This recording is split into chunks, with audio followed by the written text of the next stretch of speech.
고대 이집트 부모들에게는 기묘한 관습이 하나 있었습니다. 딸이 죽으면 시신을 바로 묻지 않았어요. 며칠간 집에 두고 부패하길 기다렸죠.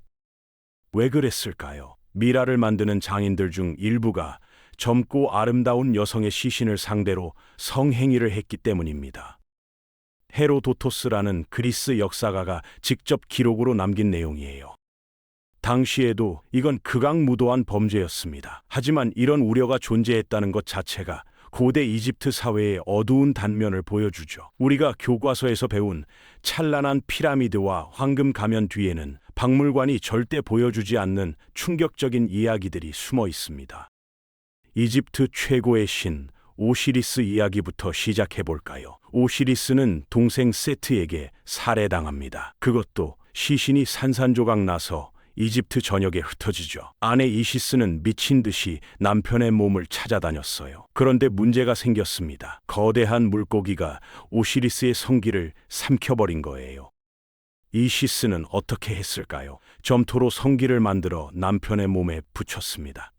그리고 입으로 생명을 불어넣었죠. 네, 바로 구강성교예요. 이게 오늘날 우리가 아는 그 행위의 신화적 기원입니다. 투린 파피루스라는 고대 문서에는 이 장면이 매우 적나라하게 그려져 있어요. 이집트인들에게 성적 행위는 단순한 쾌락이 아니었습니다. 생명을 창조하고 우주의 질서를 유지하는 신성한 힘이었죠. 죽은 자를 되살릴 수 있는 마법 같은 거였어요. 그래서 신화 속에서도 이렇게 노골적으로 표현된 겁니다. 신들도 인간처럼 성관계를 하고 그 힘으로 세상을 움직인다고 믿었던 거죠. 이건 단순히 야한 이야기가 아니에요. 이집트인들의 세계관 전체를 관통하는 핵심 철학이었습니다.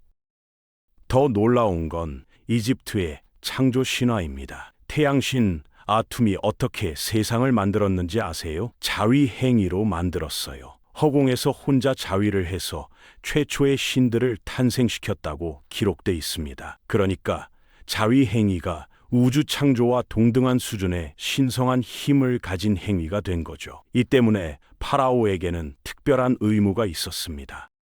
나일강의 범람을 기원하는 의식에서 창조 행위를 재현해야 했어요. 학자들은 파라오가 실제로 나일강변에서 이 의식을 치렀을 거라고 추정합니다. 고대 이집트어를 보면 더 흥미로워요. 정액, 자손, 나일강의 범람, 이 세 단어가 전부 같은 단어거든요. 성적 에너지가 곧 우주를 움직이는 연료였던 겁니다.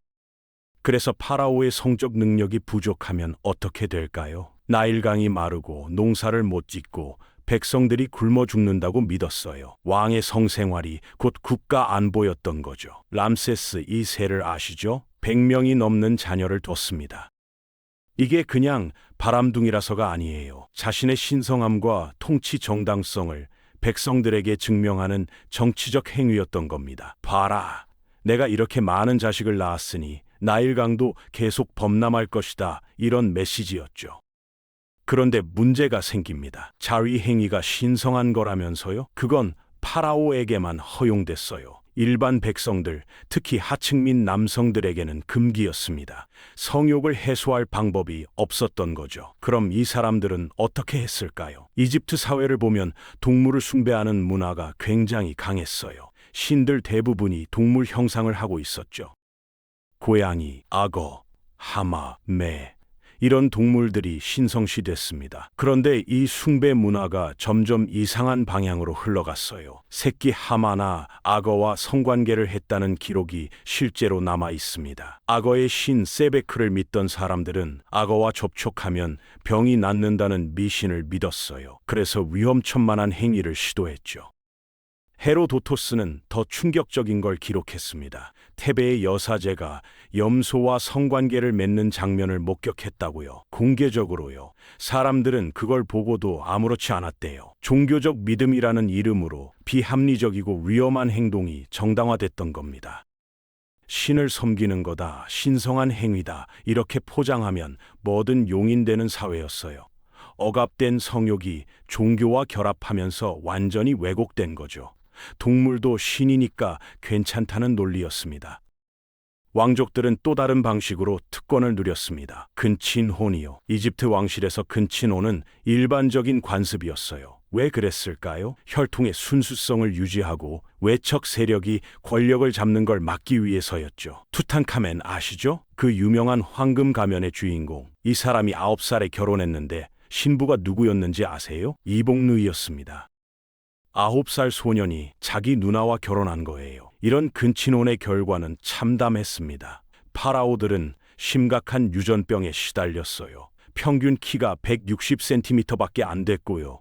왜소한 체격, 기형적인 골격, 면역력 약화. 투탕카멘도 19살에 죽었잖아요. 근친혼의 피해자였던 겁니다. 그런데 흥미로운 건 동성애에 대한 태도예요. 이집트는 동성애를 기록으로 남긴 최초의 문명 중 하나입니다. 기원전 2100년경 크눔호테프와 니안크 크눔이라는 두 남자의 무덤이 발견됐어요. 벽화를 보면 이 두 사람이 서로 코를 맞대고 있습니다. 고대 이집트에서 코를 맞대는 건 키스와 같은 의미였어요. 매우 친밀한 애정 표현이죠. 이 무덤은 두 남자가 함께 묻혀 있고 그들의 사랑을 벽화로 남겼습니다. 이집트 사회가 동성 간의 사랑을 자연스럽게 받아들이고 심지어 무덤에까지 새겨 영원히 기억하려 했다는 거예요. 이집트에는 취함의 축제라는 게 있었습니다. 이름부터 심상치 않죠. 국가 전체가 집단적으로 이성을 잃고 광란에 빠지는 행사였어요. 신전에서는 미리 준비를 합니다.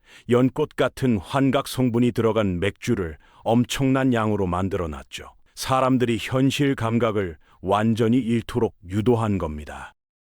축제가 시작되면 어떻게 됐을까요? 주인과 노예의 구분이 사라졌어요.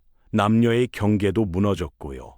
완전한 카니발이었습니다. 평소에 금기시되던 행동들이 거룩한 행위로 용인됐어요. 사람들은 술에 취해 서로 싸우기도 하고 성적으로 문란해졌습니다. 이 과정에서 부상당하거나 목숨을 잃는 사람도 있었어요. 왜 이런 위험한 축제를 열었을까요? 정치적 이유가 있었습니다. 억압된 백성들의 분노를 일시에 터뜨리게 하는 거예요. 안전 밸브 역할이었죠. 하루 동안은 내가 왕이고 네가 신이다. 마음껏 미쳐라. 이런 식으로요. 그럼 사람들이 평소에는 순종적으로 지내거든요. 하지만 대가가 있었습니다. 축제가 끝나면 많은 가정이 파괴됐어요. 누가 누구랑 잤는지도 모르는 상황이었으니까요. 사회적 관계도 엉망이 됐죠. 그래도 매년 이 축제는 계속됐습니다. 권력자들에게는 이게 백성을 통제하는 가장 효과적인 방법이었으니까요. 고대 문헌을 보면 부모들이 자식을 신전에 바쳤다는 기록이 나옵니다. 왜 그랬을까요? 가문의 영광이라고 믿었기 때문이에요. 신을 섬기는 자식을 둔 가문은 사후 세계에서 보상을 받는다고 생각했죠. 하지만 현실적인 이유도 있었습니다. 가난한 가정에서는 아이를 먹여 살릴 수가 없었어요. 그래서 생존을 위해 신전으로 보냈던 거죠. 표면적으로는 거룩한 봉사였습니다. 하지만 신전 안에서는 다른 일이 벌어졌어요. 제사장과 귀족들은 성을 신성한 에너지로 간주한다는 명목을 내세웠습니다. 그리고 아이들을 종교 의식에 이용했죠. 학자들이 신전 내부를 조사해보니 은밀한 방들이 발견됐어요. 파피루스의 모호한 문구들도 있고요. 신에게 봉헌하는 육체의 의식, 어린 몸으로 신을 기쁘게 하다 같은 표현들이요. 성행위가 실제 종교의식의 일부로 행해졌을 가능성이 큽니다. 아이들은 어릴 때부터 세뇌당했어요. 너는 신을 섬기기 위해 선택받았다고요. 그러니 신전에서 벌어지는 착취에 저항할 수 없었던 겁니다. 저항하는 건 신을 거역하는 거니까요. 부모들도 몰랐을까요? 어쩌면 알면서도 외면했을 수도 있어요. 가난에서 벗어나고 싶은 마음, 사후 세계의 보상을 받고 싶은 욕망이 양심을 마비시켰던 거죠. 이집트의 승전 기록을 보면 적국에서 데려온 포로들 이야기가 나옵니다. 그 숫자가 어마어마해요. 수천 수만 명 단위였죠. 그중 상당수가 어린 나이였습니다. 일부는 노동력으로 착취당했어요. 피라미드 건설 현장, 농장, 광산 이런 곳에서 죽을 때까지 일했죠. 하지만 또 다른 일부는 왕실이나 신전으로 보내졌습니다. 선택권이 없었어요. 성적, 종교적 시스템의 희생양이 된 거죠. 전쟁에서 패배한 나라의 아이들과 이방인들은 가장 취약한 계층이었습니다. 누구도 그들의 목소리를 들어주지 않았어요. 가족도 없고 언어도 통하지 않고 법적 보호도 받을 수 없었죠. 제사장들은 절대적인 권위로 이들을 짓눌렀습니다. 신의 뜻이다. 이것이 네 운명이다. 이렇게 말하면 끝이었어요. 저항은 상상조차 할 수 없었습니다. 저항하면 신을 거역하는 거니까요. 사회 전체가 이를 신성한 일로 받아들였습니다. 침묵했죠. 그래서 약자들에 대한 조직적인 강요와 착취 시스템이 완벽하게 작동할 수 있었던 겁니다. 누군가 문제를 제기하면 어떻게 됐을까요? 신을 모독하는 자로 낙인 찍혔어요. 그럼 그 사람도 희생양이 되는 거죠. 이렇게 공포와 종교가 결합하면 어떤 시스템도 멈출 수 없게 됩니다. 이집트인들은 죽은 후에도 성적인 능력이 중요하다고 믿었습니다. 그래서 미라 제작 과정에서 기괴한 흔적을 남겼어요. 1922년 투탄카멘의 무덤이 발견됐죠. 그런데 미라를 조사하던 학자들이 깜짝 놀랐습니다.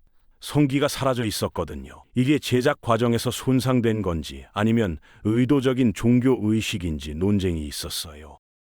고대 기록을 보면 죽은 자를 더 완전하게 만들기 위해 라는 표현이 나옵니다. 무슨 뜻일까요? 사후 세계에서 완벽한 몸을 갖기 위해 생전의 몸을 변형했다는 거예요. 역설적이죠? 죽은 몸을 손상시켜서 완전하게 만든다니. 하지만 이집트인들에게는 논리가 있었습니다.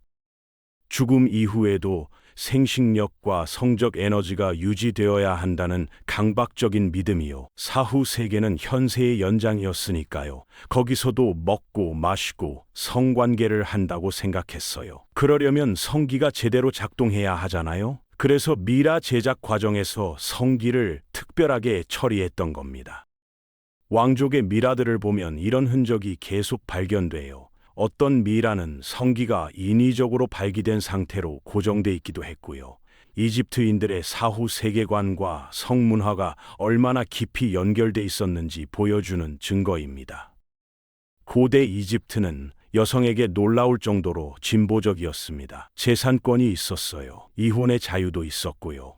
혼전 순결 개념도 없었습니다. 결혼 전에 누구랑 관계를 맺든 아무도 신경 쓰지 않았죠. 이 정도면 현대 사회보다 개방적이었다고 할 수 있어요. 하지만 결혼 후에는 완전히 달라졌습니다. 간통에 대한 처벌이 극단적이었거든요. 남성이 간통하면 사형이었어요. 여성은 코를 베어버렸습니다. 얼굴에 평생 지울 수 없는 낙인을 새기는 거죠. 왜 이렇게 가혹했을까요? 결혼은 재산과 혈통의 문제였으니까요. 간통은 사회 질서를 무너뜨리는 범죄로 취급됐습니다. 이런 이중적인 잣대와 처벌에 대한 공포 때문에 기혼 남성들은 어떻게 했을까요? 성욕 해소를 위해 비정상적인 방법을 찾았어요. 아까 얘기한 동물이나 신전의 시스템을 이용한 거죠. 신전의 무희들은 나름의 생존 전략이 있었습니다. 피임을 위해 아카시아 나무 수액을 사용했어요. 당시로서는 발전된 의학 지식이었죠. 이집트인들이 잦은 목욕과 제모 습관을 가진 것도 신에 대한 예의 때문만은 아니었을 거예요. 실제로는 성관계를 위한 준비 과정이었다는 의견도 있습니다. 결국 표면적으로는 진보적이지만 내면에는 극단적인 통제와 위선이 공존하는 사회였던 거죠. 이집트의 광란적인 전통은 기원전 30년에 막을 내립니다. 로마의 아우구스투스가 이집트를 정복했거든요. 로마인들은 이집트 신전을 보고 경악했어요. 짐승의 굴 같다고 비난했습니다. 그리고 관련 벽화를 파괴하기 시작했죠. 파피루스도 불태웠어요. 기록을 말살한 겁니다. 로마는 자신들의 도덕 기준을 이집트에 강요했어요. 이건 문명이 아니다, 야만이다 이런 식으로요. 그런데 더 철저한 검열은 19세기에 일어났습니다. 빅토리아 시대의 탐험가와 학자들이 이집트 유물을 발굴했죠. 그런데 내용이 너무 노골적이었어요. 그래서 세상에 공개하지 않았습니다. 학계의 번역자들은 의도적으로 성적인 구절을 삭제했어요. 순화해서 번역했죠. 신성한 의식이라고만 쓰고 구체적인 내용은 뺐습니다. 어떤 학자들은 더 나갔어요. 유물 자체를 파괴하거나 개인적으로 은닉했습니다. 이런 건 인류가 알아서는 안 된다면서요. 결국 우리가 지금 알고 있는 이집트의 이미지는 뭘까요? 권력과 도덕이라는 이름으로 불편한 진실이 편집되고 가려진 결과물입니다. 진짜 이집트는 훨씬 더 복잡하고 어둡고 인간적이었어요. 하지만 그 모습은 역사 속에서 지워졌습니다. 고대 이집트는 파라오의 성적 능력이 국가의 운명을 좌우한다고 믿었습니다. 종교의 이름으로 아이들과 노예를 희생시킨 시스템을 가졌죠. 로마의 억압과 빅토리아 시대의 검열로 이 진실은 오랫동안 묻혀 있었어요. 하지만 우리는 기억해야 합니다. 권력이 진실을 감추고 종교나 도덕의 이름으로 폭력을 합리화하는 역사는 계속 반복되거든요. 고대 이집트의 화려한 황금 가면 뒤에 숨겨진 희생자들의 목소리를 기억해야 합니다. 역사의 어두운 면을 직시할 때만 우리는 같은 실수를 반복하지 않을 수 있으니까요. 여기까지 오늘 준비한 영상은 끝났습니다. 다음 시간에 다른 영상으로 찾아뵙겠습니다. 감사합니다.